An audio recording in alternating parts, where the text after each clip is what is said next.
ഞാൻ പറഞ്ഞുള്ളൂ, ബാക്കി ആലോചിച്ചോളൂ. നടക്കുന്നവ അതിന് ചൂണ്ടുപലകയാകുന്നത് മുസൽമാനോ? അതിന് പിന്തുണ കൊടുക്കുന്നത് മുസ്ലിം കുട്ടികൾ രാവിലെ മതപഠനം നടത്തുന്നത് അവന്റെ മറ്റു വിദ്യാഭ്യാസം തടസ്സമാവുന്നു. നമ്മളൊക്കെ പോയതല്ലേ കുട്ടിക്കാലത്ത് വിശുദ്ധ വയറുമായിട്ട്? എന്നിട്ട് നമ്മുടെ വിദ്യാഭ്യാസത്തെ എവിടെയാ സ്വാധീനിച്ചത്? കുട്ടികൾ മതം പഠിക്കുന്നത് ഭൗതിക വിദ്യാഭ്യാസം തടസ്സമാണെന്ന് പറയുന്നവൻ മുസൽമാനാണോ? അല്ലെങ്കിൽ അവന്റെ പേര് മുസൽമാനാണോ? കേരളത്തിലെ മുസ്ലിങ്ങളിൽ പരിശോധിച്ചു നോക്കിയാൽ 1% ആളുകൾ പോലും രണ്ടാമത് കല്യാണം കഴിച്ചിട്ടുണ്ടാവില്ല. 1% ഉണ്ടാവില്ല കല്യാണം കഴിച്ചത്. ആടിനെ പട്ടിയാക്കി തല്ലിക്കൊല്ലുക എന്ന് പറഞ്ഞ് സാധനം ഏതാണ്ട് മുസ്ലിങ്ങളൊക്കെ ഒന്നിലധികം ഭാര്യമാരുള്ള മാതിരിയാണെന്ന് വരുത്തി തീർത്തു. എന്നിട്ട് അവസാനം നിയമനിർമ്മാണം പോലും ചിന്തിക്കുന്നത് തടയണോ? ആ തടഞ്ഞാ വെല്ലുവിളിക്കുന്നത് അവന്റെ മുമ്പിൽ വെച്ച് കല്യാണം കഴിച്ചിട്ടാണ് ചിന്തിക്കുന്നതെന്നാ ഞാൻ. ഒന്നും നിർത്തരുത്, മിനിമം 4 അള്ളാഹു നൽകിയ അനുവാദമാണത്. നമുക്കാർക്കും അങ്ങനെ ഇസ്ലാം നമ്മൾ പഠിച്ചിട്ടുണ്ട് എന്താണ് അതിന്റെ അവന്റെ വിധി എന്താണ് ദീനിൽ. വാജിബാക്കിയൊന്നും പറഞ്ഞിട്ടില്ല. ഒരനുവാദം, ആർക്കും ഛേദമില്ലാത്ത ഒരു അനുവാദം. ഞാൻ എന്റെ ആരോഗ്യത്തിന് വളം കൊടുത്തൊരു പെണ്ണിനെ കെട്ടിയ ഇവർക്ക് എന്താ നഷ്ടം വരാനുള്ളത്?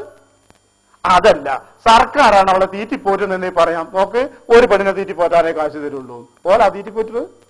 ഞാൻ എന്റെ കാശ് എന്റെ ആരോഗ്യവും മുടക്കി ഒരുത്തന് ഇവർക്ക് എന്ത് ഛേദം? ഈ പറയുന്നവൻ ചാവാതെ പിന്നെയും ഇതിലും ജീവിക്കുന്നതിനാണ് തോന്നുന്നത്. മനുഷ്യന് ഉപകാരമുള്ള ഒരു കാര്യം ചെയ്യൂല. തുമ്പങ്ങാണ്ടോ കിട്ടിയ ഒരു മേൽവിലാസത്തിന്റെ പേരിൽ മനുഷ്യനെ ദ്രോഹിക്കാൻ വേണ്ടി ആയുസും ബാക്കി ആരാന്നുള്ളത് പിന്നെ അന്വേഷിച്ചോ പള്ളിക്കെന്ന് വിളിച്ചു പറയണ്ടില്ലല്ലോ. ഇതെന്തൊരു ദ്രോഹം! വേറെന്തെല്ലാം നടക്കണ്ട നാട്ടിലെ കുരുത്തക്കെടുകള്. ഒരക്ഷരം പറയില്ല. കള്ളും കുടിച്ച് പിപ്പിരിയായി അവൻ അവന്റെ കരളും വയറും കേടുവരുത്തിയിട്ട് സർക്കാരിന്റെ പണത്തിൽ നിന്ന് അവനെ ചികിത്സിക്കണേ. ഇവൻ കുടിച്ച് കേട് വന്ന് ഗവൺമെന്റ് ആശുപത്രി വന്ന മരുന്ന് ആയിക്കൊണ്ടേ ഓന്റെ അപ്പാപ്പന്മാരല്ല സർക്കാർ ഖജനാവുന്ന തെമ്മാടി പെണ്ണുങ്ങള് വേശ്യാവൃത്തിയായിട്ട് നടന്നിട്ട് പൈസ ഉണ്ടാക്കുന്ന നാട്ടില്, ഈ പറയുന്ന സംസ്കാരം പറയുന്ന നാട്ടില് അതിന്റെ പങ്ക് പറ്റിയ കൽക്കത്തയിലും അതിന്റെ പങ്ക് പറ്റിയ ബോംബെയിലും അതിന്റെ പങ്ക് പറ്റിയ കോഴിക്കോട്ടെ മുനിസിപ്പാലിറ്റി കോർപ്പറേഷനുകള് മനുഷ്യനെ മാംസം വിറ്റുണ്ടാക്കുന്ന പണത്തിന്റെ പങ്ക് പറ്റാൻ നടക്കുന്ന വൃത്തികെട്ടവന് അതിനെപ്പറ്റി പറയാൻ നേരല്ല. തിരിച്ചറി പറഞ്ഞ വാക്കെന്താണ് ഞാൻ സംസാരിച്ചത്? മുസൽമാൻ നാളുകൾ കൊണ്ട് നേടിയെടുത്ത കുറെ തന്റെ ഇടത്തിന്റെ സ്വത്വത്തിന്റെ അവകാശത്തിന്റെ കുറെ ഭാഗങ്ങളുണ്ട്.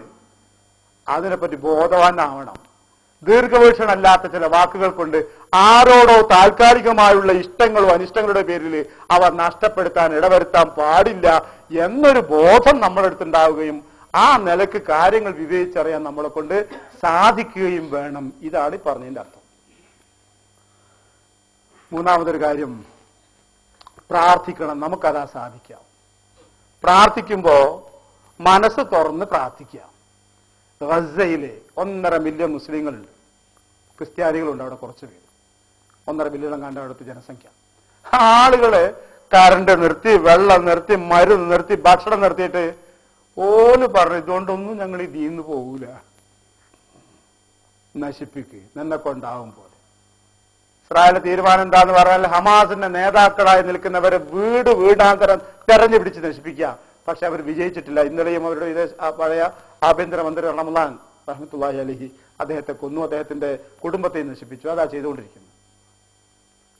എന്നിട്ട് അവർ ചെയ്തൊരു തന്ത്രം എന്താണെന്നറിയോ? ഈജിപ്തിന് നേരെ ആ പ്രഷർ, നിങ്ങൾ അതിർത്തി തുറന്നു കൊടുക്ക്, അവരങ്ങ് പോട്ടെ. അവർ അങ്ങോട്ട് പോകാനാ ഇസ്രായേലിന്റെ ആവശ്യം. പോയവരൊന്നും തിരിച്ചു വരാൻ സമ്മതിക്കില്ല. പോയവരും തിരിച്ചു വരാൻ പാടില്ല എന്നാ. പുറത്ത് പോയോ പിന്നീട് വരാനേ പാടില്ല. നീ നാട്ടുകാരനല്ല എന്നാ. കാരണം ഇസ്രായേലിന്റെ അനുവാദം പോകാൻ പറ്റില്ല. അപ്പൊ അതോടുകൂടി പിന്നെ ഗസ പൂജ്യം. ഈജിപ്തിന് 2-3 വിഷമങ്ങളുണ്ട്. എല്ലാ അർത്ഥവും ന്യായീകരിക്കുകയല്ല ഞാൻ, എങ്കിൽ പോലും അതുകൊണ്ട് തന്നെ അവർ അതിർത്തി തുറന്നു കൊടുത്തിട്ടില്ല. നിങ്ങൾ അവിടെ തന്നെ ഒന്നോന്നാ. ഗസയിൽ ആളുകൾ തീരുമാനം എടുത്തിട്ടുണ്ട്, ഞങ്ങൾ ഈ കാര്യത്തിൽ ജയിക്കും, അല്ലെങ്കിൽ ഞങ്ങൾ ഷഹീദാവും, വേറെന്താപ്പ വേണ്ടത്. അപ്പോ ആ ആളുകൾക്ക് വേണ്ടി പ്രാർത്ഥിക്കണം മനം നൊന്ത്. ഒരു കുനൂത്തിന്റെ അവസരത്തിൽ മാത്രമല്ല, ഗസയിലെ ദുർബലരായ ആളുകൾക്ക് സഹായിക്കാൻ. അവരൊരു തെറ്റും ചെയ്തിട്ടില്ല. അതാണ് അവർ ചെയ്തൊരു തെറ്റ്. നാഥനായ റബ്ബിനെ വിശ്വസിച്ച് അവന്റെ പ്രവാചകന്മാരെ അംഗീകരിച്ച് മുസ്ലിങ്ങളായി ജീവിക്കാൻ തയ്യാറായി എന്നത് മാത്രമാണ് ആ നാട്ടിലെ ആൾക്കാർ ചെയ്തത്. വേറെ ഒന്നാ ആളുകൾ അങ്ങനത്തെ ആളുകളും അല്ല. അവര് ഈ ജിഹാദിന്റെ ബോധമില്ലാത്തവരാന്ന് ഞാൻ പറയില്ല, പക്ഷെ അവരതല്ലേ ചെയ്തുള്ളൂ. വേറെന്താ ചെയ്തത്? അതിനാണ് അവരെ നശിപ്പിക്കാൻ നിൽക്കുന്നത്. അതുകൊണ്ട് ആത്മാർത്ഥമായി അവരുടെ സഹായത്തിന് വേണ്ടി പ്രാർത്ഥിച്ചുകൊണ്ടേയിരിക്കണം. അവരെ നശിപ്പിക്കാൻ മെനക്കെടുന്നവർ യഹൂദികളാണ്. ജൂതന്റെ പ്രകൃതവും സ്വഭാവം എന്താന്ന് ഖുർആൻ പറഞ്ഞിട്ടുണ്ട്. അതുകൊണ്ട് തന്നെ അവന്റെ പേരെടുത്ത് പറഞ്ഞുകൊണ്ട് തന്നെ നശിക്കാനും നാശത്തിന് വേണ്ടിയും പ്രാർത്ഥിച്ചുകൊണ്ടിരിക്കണം. അവരെ മാത്രമല്ല, അവരെ ആരൊക്കെ പിന്തുണക്കുന്നുവോ അവരെയും. അവരാരൊക്കെ, അത് നിങ്ങളെ മനസ്സിന്റെ വിശാലതക്ക് ഞാൻ വിട്ടുതരുന്നു, വിശദീകരിക്കുന്നില്ല. ഞാൻ പല പള്ളികളിലും ആ വാക്ക് പറയാറില്ലെന്നാണ് എന്റെ അനുഭവം. യഹൂദികളെ മാത്രമല്ല, അതാണ് എടുത്തു പറയേണ്ടത്. ഗസയിലെ മുസൽമാനെ സഹായിക്കണമേ നാഥ, ഗസയിലെ ദുർബലരായ വിശ്വാസികൾക്ക് നീ താങ്ങുണ്ടാവണമേ നാഥ എന്ന് പ്രാർത്ഥിക്കുക. മുസൽമാന്റെ നാശം കൊതിക്കുന്ന യഹൂദികളായിരുന്നാലും മറ്റായിരുന്നാലും അവരെ ഷർറിൽ നിന്ന് മുസ്ലിം സമുദായത്തെ നീ കാത്തുരക്ഷിക്കണമേ നാഥ എന്ന് പ്രാർത്ഥിക്കുക. അതേസമയം അവരെ പിന്തുണക്കുന്നുവല്ലോ ഒളിഞ്ഞും തെളിഞ്ഞുമൊക്കെ. ഒരു വാക്കൊരുത്തം പറഞ്ഞ ആ പരിപാടി നിൽക്കും. അറിയില്ല നിങ്ങൾക്ക്? ഒരുത്തൻ പറഞ്ഞാൽ നിൽക്കും, പറയില്ലല്ലോ അവൻ. കാരണം അവനും കൊതിക്കുന്നുവല്ലോ ഈ നാശം, അവനും അവനെ പോലുള്ളവരും. അവനതിന് പ്രാർത്ഥിക്കാതെ, ആ തരക്കാർക്കതിന് പ്രാർത്ഥിക്കാതെ പിന്നെ എന്ത് പ്രാർത്ഥന? അത് പറയാൻ ധൈര്യം പോലുമില്ല, അവകാശം പോലുമില്ലെങ്കിൽ. ഇത്രയും ഞാൻ സംസാരിച്ച് നിർത്തിയാൽ ഉണ്ടാകുന്ന ഒരു മനോഭാവം എനിക്കറിയാം. മുസൽമാന്റെ ഗതി ഇങ്ങനെയൊക്കെ തന്നെയാണോ, ഈ അവസ്ഥയാണോ? അള്ളാന്റെ കിതാബിലേക്ക് പോവാം. ലാ തഹിനു, നിങ്ങൾ ദുർബലരാവില്ലേ, ഞങ്ങൾ ദുർബലരാണെന്ന് ചിന്തിക്കല്ലേ. വലാ തഹ്സനു, ദുഃഖിക്കുകയും വേണ്ട. അള്ളയാണ് പറഞ്ഞത്, സംസാരിക്കുന്നു. ലാ തഹിനു വലാ തഹ്സനു, നിങ്ങൾ ദുർബലരൊന്നുമല്ലല്ലോ, നിങ്ങൾ ദുഃഖിക്കേണ്ടവരുമല്ല. വാൻതുമുല്ലഊൻ, നിങ്ങളാണോ ലോകത്തിലെ ഉന്നതന്മാർ. ഇങ്ങോട്ട് മോമിനീൻ, നിങ്ങൾക്ക് ഈമാനുണ്ടോ എങ്കിൽ നിങ്ങളാണ് ഉന്നതർ. എന്റെ ഈമാന്റെ ബലത്തിൽ ഞാൻ എന്റെ തല ഉയർത്തി പിടിക്കണം. നമ്മൾ ഓരോരുത്തരും ലഭിച്ച നമ്മുടെ അറിവിന്റെ, ജീവിതത്തിന്റെ, ഈമാന്റെ ശക്തിയിൽ നാം തല ഉയർത്തി നിൽക്കും. ഇതിനെയെല്ലാം നാം കാണും ഒരു മുസൽമാന്റെ കാഴ്ചപ്പാടോടെ, കരയുന്ന കണ്ണോടെയല്ല, വേദനിക്കുന്ന ദുർബലന്റെ മനസ്സോടെയല്ല, ഒരു തന്റേടിയായ മുസൽമാന്റെ ഭാവത്തോടെ കാണും. അതാണ് ഈ ആയത്ത്. ലാ തഹിനു, ഇനി മുസ്ലിമിന് ഗതിയില്ല, മുസ്ലിങ്ങൾക്ക് ഇതില്ല, എല്ലായിടത്തും മുസ്ലിങ്ങൾക്ക് നാശം, അങ്ങനെയൊന്നും ചിന്തിക്കണ്ട. അള്ളാഹു തുടരുന്നു. വൈൻ തംസസ്കും കർഹുൻ വൈ യംസസ്കും കറോൻ, നിങ്ങൾക്ക് മുറിവുകളോ ബുദ്ധിമുട്ടുകളോ ബാധിക്കുന്നുണ്ടോ? അങ്ങനെ കണ്ടോ? എന്നാ കൗമിക്കും അവർക്കും ഇതുപോലത്തെ ബുദ്ധിമുട്ടുകളൊക്കെ സംഭവിക്കുന്നുണ്ട്. വിഷമങ്ങളും ദുരിതങ്ങളും നിങ്ങൾക്ക് മാത്രമാണെന്ന് കണക്കാക്കണ്ട, മറ്റുള്ളവർക്കും ഇതുപോലെ ദുരിതങ്ങളും വിഷമങ്ങളൊക്കെ ഉണ്ടാവുന്നുണ്ടല്ലോ. പലപ്പോഴും നമ്മളത് അറിയാതെ പോകുന്നു എന്നല്ലുള്ളൂ. പിന്നെ അയ്യാം, ഈ യുദ്ധത്തിലെ ജയാപജയങ്ങൾ എന്നൊക്കെ പറയുന്നവ നുദാവിലുഹാ ബൈനന്നാസ്, അതിങ്ങനെ മാറി മാറി വന്നുകൊണ്ടേയിരിക്കും. ഒരു കാലത്ത് നൂറ്റാണ്ടുകളോളം നിങ്ങൾ മാത്രമായിരുന്നില്ലേ ലോകത്തിന്റെ യശസ്, നിങ്ങളുടെ കൈകളിലായിരുന്നില്ലേ, എല്ലാം കളഞ്ഞു കുളിച്ചതല്ലേ നിങ്ങളും നിങ്ങളുടെ പൂർവികന്മാരും. ഇനിയിപ്പോ വേറെ ചിലരുടെ കൈകളിൽ കൊടുക്കും, അവർ കഴിക്കട്ടെ. അവർ കൊള്ളരുതാത്തവരാണെന്ന് തോന്നുമ്പോ അത് തിരിച്ചു വീണ്ടും നിങ്ങളുടെ കൈകളിൽ തന്നെ വരും. വലിയ അലമല്ലാഹുല്ലദീനാമനു, പടച്ചവന് വിശ്വാസി ആരാണെന്ന് തിരിച്ചറിയണ്ടേ.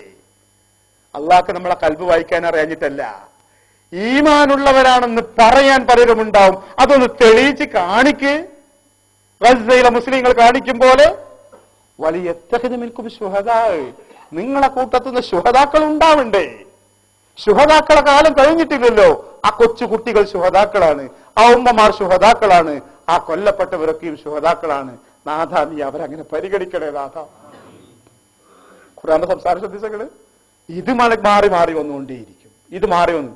ഈ അടുത്ത തലമുറയ്ക്ക് ഇങ്ങനെ വരാതിരിക്കാൻ നിങ്ങൾ ആലോചിക്കേണ്ടതാ. ബദർ ഒരിക്കലേ വേണ്ടി വന്നു, പിന്നൊരിക്കലും ബദർ വേണ്ടി വന്നില്ല. ഒരു ഖന്തക്കേ നടന്നുള്ളൂ, പിന്നെ ഖന്തക്കില്ല. പിന്നെ മുസൽമാന്റെ കയ്യിൽ ആ നൂറ്റാണ്ടുകളോളം ലോകം, നൂറ്റാണ്ടുകളോളം അള്ളാഹു നൽകിയ അനുഗ്രഹങ്ങളും ഭൗതിക സുഖങ്ങളും അധികാര കേന്ദ്രങ്ങളും മുഴുവൻ അള്ളാന്റെ ദീനിനും പടച്ചോന്റെ ചൊൽപ്പടിക്കും നിർത്തിയപ്പോ പടച്ചോൻ ഈ സമുദായത്തെ താങ്ങി നിർത്തി കൊണ്ടുപോയി. ഇന്ത്യയില്, ലോകത്ത്, എല്ലായിടത്തും. അതൊക്കെ കണ്ട് കളഞ്ഞു കുളിച്ച് രജപുത്ര സ്ത്രീകളെ